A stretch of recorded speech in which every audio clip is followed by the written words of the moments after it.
We're watching the impact of violent clashes between police and protesters in Hong Kong. Hong Kong's Legislative Council announcing no time has been set aside for debate on that controversial extradition law. It appears to show the impact of these protests. Let's bring in Riley Walters. He's Heritage Policy Analyst in Asian Economy and Technology. He joins us now. Riley, good to see you. Good morning. Good morning. So why isn't the Legislative Council in Hong Kong taking this up? It's definitely something that Carrie Lam, the administrator in Hong Kong, has been pushing. But I think these protests have had the effect of delaying this, the process of putting this bill into effect. Certainly something that they would like to see, delaying this as much as possible.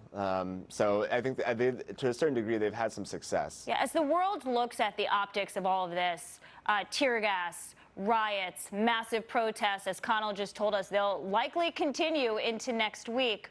What message is this sending to China? Is there anything that the U.S. and the West can do here? I think for the people in Hong Kong, they're sending a clear message that there's definitely a discord between the people and the administration in Hong Kong, the ones that tend to be backed by Beijing. For the United States, I mean, the ways that we can help support Hong Kong's autonomy, which has been coming into question over their concerns over its ability to maintain autonomy over the past few years, we can help support it by, allowing it to enter into programs such as the U.S. visa waiver program, for example, just ways to help incentivize Hong Kong maintain some level of autonomy. Yet the narrative coming out of China, and of course, I don't think President Xi is able or ready to fight two battles, the trade war and, of course, what's going on in Hong Kong. But the South China Morning Post is saying that foreign forces, external forces, are behind these protests.